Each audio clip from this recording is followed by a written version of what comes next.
The Lean Analytics Dashboard, or LAD for short, picks up where the Enhanced Query tool leaves off.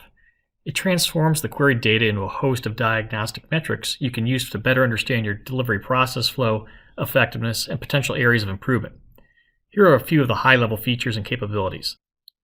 It's built on top of the Enhanced Jira Query Engine, so most of what you learned in this course will be applicable in the configuration of the LAD. It has a 4-panel and 16-panel dashboard that can display a range of charts and key indicators. The dashboards can be configured from a list of over 85 charts and 50 key indicators to suit your specific needs. It has a Monte Carlo simulation-based forecasting tool that can drastically reduce the time and effort involved in estimation and forecasting of initiatives. The information is always up to date with automated nightly execution, and the dashboards can easily scale to fit on large screen information radiators. Okay, so let's do a quick tour of the lab. So this is the simple 4-panel dashboard. In this particular configuration, I have 4 different charts set up. I have a work in process chart, a throughput chart, cycle time scatter chart, and a continuous flow diagram. 3 of the charts have trend lines on them.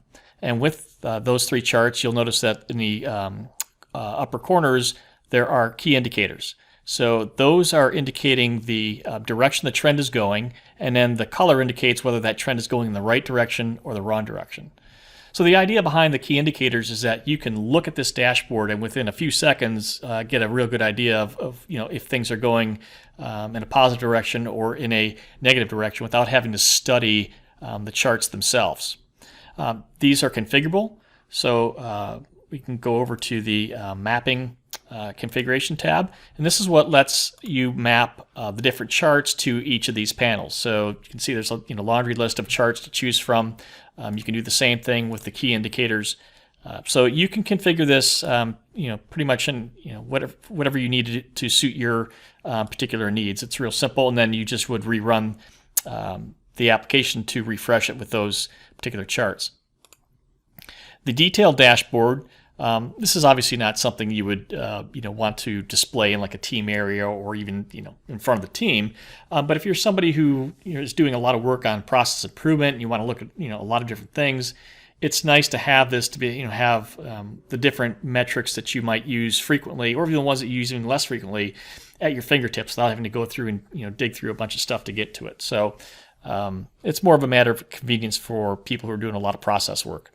The exhibit gallery is the list of all the different charts available in the application. So in the mapping configuration where you're selecting the chart you want, you saw a text-based list. This lets you actually look at the actual chart to know what you're getting when you configure it. The Monte Carlo forecasting tool, this to me is one of the most valuable things in the entire application because having to go through and pile a team in a room to come up with an estimate is a lot of time, it's a lot of effort, it's a lot of money, and it sucks the life out of the team. What this allows you to do is get very quickly a ballpark estimate based on the number of stories or bugs or whatever issue type that you want to estimate based on the team's actual history of delivery. So there's a lot of inputs in here. I'm not going to go through all these, but what I'm going to do is just a quick demo of coming up with an estimate based on a cycle time model. So I'm going to say I want an 80% probability. I'm going to say I want to figure out how long it's going to take the team to do between 20 and 30 stories. So we'll turn on story data here, and then we'll run this.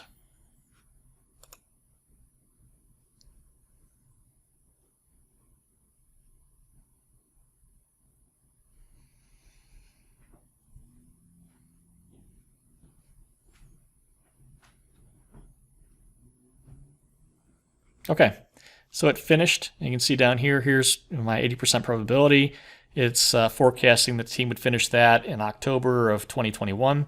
But what this does is gives you a probabilistic forecast. So it gives you a whole range of possibilities in terms of probabilities. So this allows you to have a conversation with the business based on how much risk they want to take on versus the team having to take that that risk on. So obviously every team's gonna be different in terms of this forecast. It's all based on their data and the types of work they do. But this is going to give you a very, very reasonable ballpark that you can start working with.